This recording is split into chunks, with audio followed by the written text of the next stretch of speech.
پنجاب اور حیدرآباد میں مختلف عہدوں پر فائز رہے. الگ الگ ڈپارٹمنٹس میں الگ الگ جو ہے عہدوں پر الگ الگ محکموں میں یہ اپنے فرائض انجام دیتے رہے. عثمانیہ کالج اورنگ آباد میں بطور پرنسپل بھی کام کیا. یہ ایک کالج ہے اورنگ آباد میں، عثمانیہ کالج، وہاں پر بھی پرنسپل کی حیثیت سے کام کیا.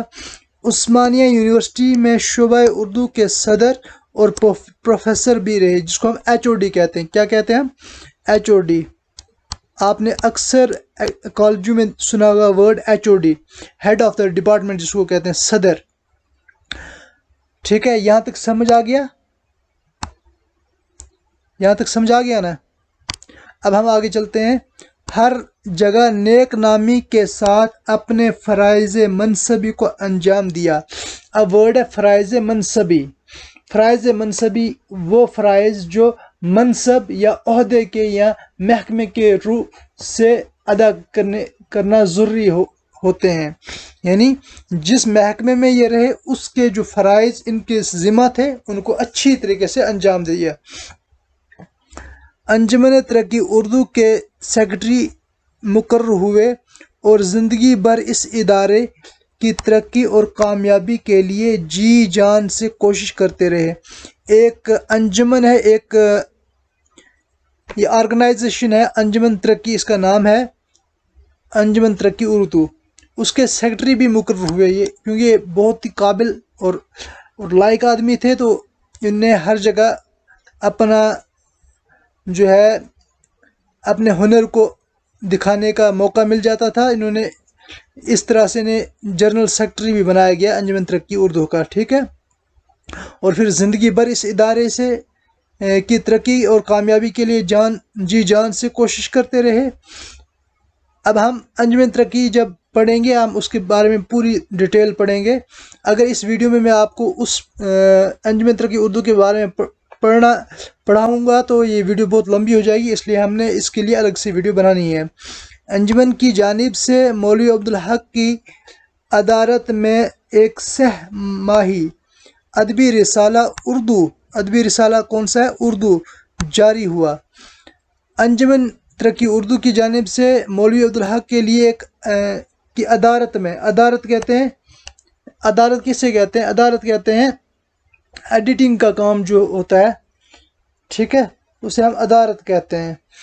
اخبار یا رسالے کی ترتیب یا نگرانی کا کام، جسے ہم مدیر بھی کہہ سکتے ہیں اردو میں، یا ایڈیٹنگ کا، ایڈیٹر جس کو ہم کہتے ہیں، کیونکہ ایڈیٹر کی دیکھ ریکھ میں جو ہے کسی بھی اخبار یا رسالے میں جو خبریں چھپتی ہیں یا جو بھی مضمون چھپتے ہیں وہ اس کی دیکھ ریکھ میں ہی چھپتے ہیں. یہ ایک سہ ماہی کہتے ہیں 3 مہینے کے میں جو ایک بار جو شائع ہوتا ہے. اس رسالے کا، ادبی رسالے کا کیا نام تھا؟ اردو. اس کا نام ہی اردو رکھا تھا، جس نے تحقیقی، علمی اور ادبی میدان میں نمایاں کامیابی حاصل کی. تو اس ادارے نے، اس رسالے نے تحقیقی، جو تحقیق کے متعلق ہوتی ہیں چیزیں جس کو ہم یا علمی یا ادبی میدان میں نمایاں، بہت اہم کامیابی حاصل کی. ملازمت سے سبکدوش ہونے کے بعد انجمن ترقی اردو کے دفتر کو حیدرآباد سے دلی لائے. جب یہ ریٹائر ہوئے، سبکدوش ہونا، ریٹائر ہونا، اپنے فرائض سے خیر آباد ہونا، اپنے فرائض کو انجام تک پہنچا دینا. اس کے بعد انہوں نے کیا کیا؟ انجمن ترقی کا جو دفتر کہاں تھا؟ پہلے حیدرآباد میں تھا، اس کو وہاں سے منتقل کر کے کہاں لایا؟ دہلی میں لایا. انجمن کی لائبریری میں بہت سی نادر کتابوں کا ذخیرہ جمع کیا. اب نادر کس کو کہتے ہیں؟ عمدہ. ٹھیک ہے، بہت ہی بہترین کتابوں کا ذخیرہ جمع کیا. نادر، بہت ہی عمدہ کتابوں کا، اعلیٰ کتابوں کا ذخیرہ کہتے ہیں خزانہ جمع کیا. الہ آباد یونیورسٹی نے LL.D اور علی گڑھ یونیورسٹی نے LD.Lit کی اعزازی ڈگریاں دے کر مولوی عبدالحق کی مجموعی خدمات کا اعتراف کیا. الہ آباد یونیورسٹی نے کون سی ڈگری اعزازی دی؟ LLD، اور علی گڑھ یونیورسٹی نے D.Litt کی اعزازی ڈگری دی. یعنی یہ ڈگریاں انہوں نے پڑھ کر حاصل نہیں کی، بلکہ یہ جو انہوں نے کام کیے، جو ان نے انجمن کی لائبریری میں بہت سی الگ الگ کتابوں کو جمع کیا، اس کو دیکھتے ہوئے ان دو یونیورسٹیوں نے انہیں الگ الگ قسم کی ڈگریوں سے نوازا. یہ اسی لیے نوازا کہ انہوں نے جو ہے اردو ادب کے لیے بہت سارے کام کیے تھے. تو اس کا اعتراف بھی ہو جاتا ہے، اس کو تسلیم بھی کیا جاتا ہے. اقرار یا تسلیم کرنا، یعنی یہ دو یونیورسٹی ان کے کام کی حوصلہ افزائی کے لیے ان کو یہ اعتراف بھی کرتی ہیں، اقرار بھی کرتی ہیں. ٹھیک ہے. آزادی کے بعد پاکستان چلے گئے. آپ نے اکثر اردو ادیبوں کو دیکھا ہوگا، جب 1947 میں ہندوستان کا بٹوارا ہو جاتا ہے، ہندوستان، پاکستان اور بنگلہ دیش بنتا ہے، تو وہاں پر پھر کیا ہوتا ہے، بہت سارے ادیب جو ہے وہ پاکستان ہجرت کر کے چلے جاتے ہیں، لیکن خاطر خواہ قدر نہیں ہوئی.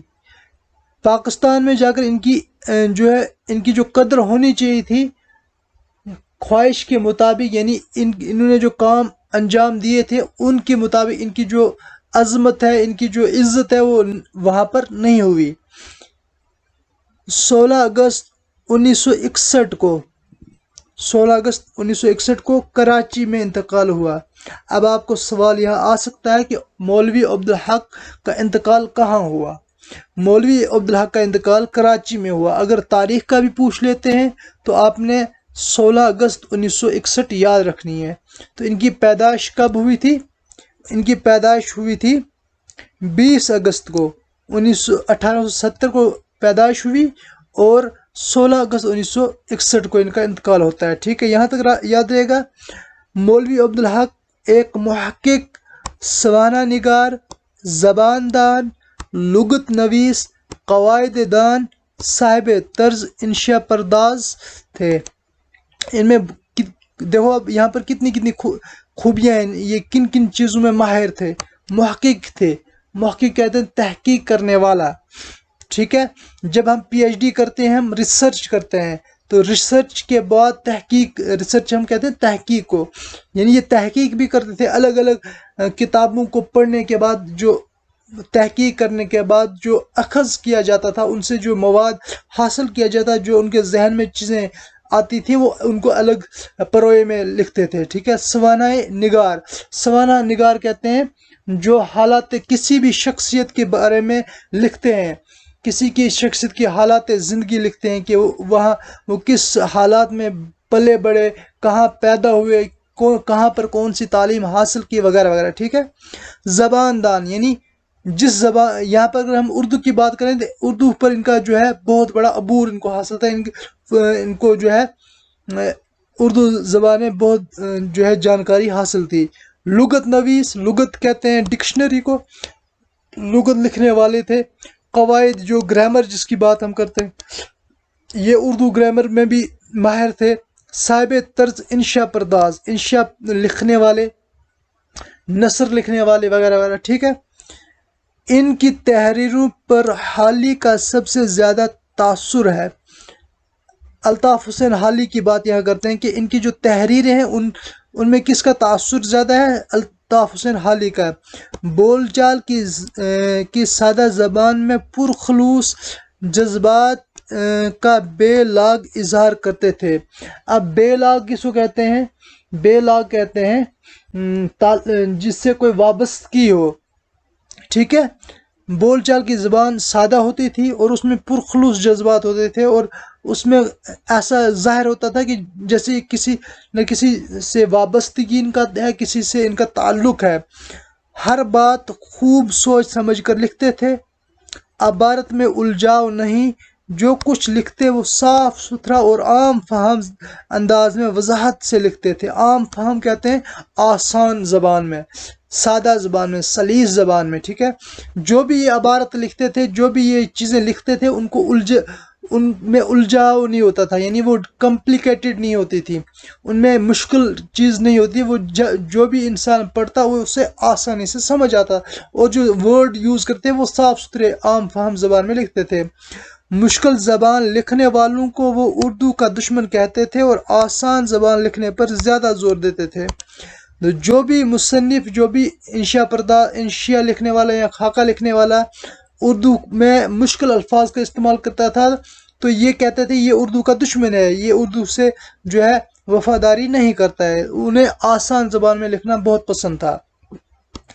اردو ادب میں قدیم کتابوں کی تدوین، ترتیب اور انشائیت کا کام ان کا بہت بڑا کارنامہ ہے۔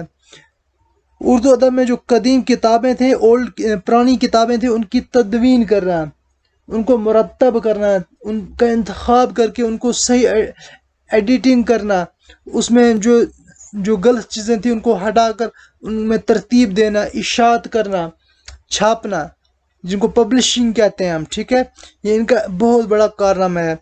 ان کتابوں میں ان کے مقدمات اردو ادب کی قیمتی سرمایہ ہیں۔ انگریزی، اردو لغت اور اردو زبان کی قواعد کا بنیادی کام بھی مولوی عبدالحق صاحب کی کوششوں کا نتیجہ ہے۔ یعنی انگریزی سے اردو لغت لائی اور اردو زبان میں جو قواعد تھے، جو اصول اردو زبان کے لکھے گئے، وہ بھی مولوی عبدالحق کی جو ہے کوششوں کا نتیجہ ہے۔ زیر نظم مضمون میں انہوں نے اپنی پسندیدہ شخصیت پر لکھا ہے، ٹھیک ہے۔ یہاں پر جو زیر نظم جو پڑھیں گے آگے، جیسے الطاف حسین حالی پر جو ہے مضمون لکھا ہے، اس کے بارے میں ہم اگلی ویڈیو میں پڑھیں گے۔ امید ہے یہاں تک آپ کو یہ ویڈیو پسند آئی ہوگی۔ اس پہ جو مشکل الفاظ ہیں وہ بھی ہم نے اچھی طریقے سے آپ کو ان کے معنی بتائے۔ اگر آپ کو میری ویڈیوز پسند آتی ہیں تو لائک اور شیئر ضرور کریں۔ خاص کر کے 10ویں جماعت کے جتنے بھی طالبات ہیں وہ اپنے دوستوں کے ساتھ بھی اس لنک کو شیئر کریں تاکہ ان کو بھی اس ویڈیو سے فائدہ ملے اور وہ اپنے امتحانات میں اچھے نمبرات لے کر کامیاب ہوں۔ Thank you, have a nice day.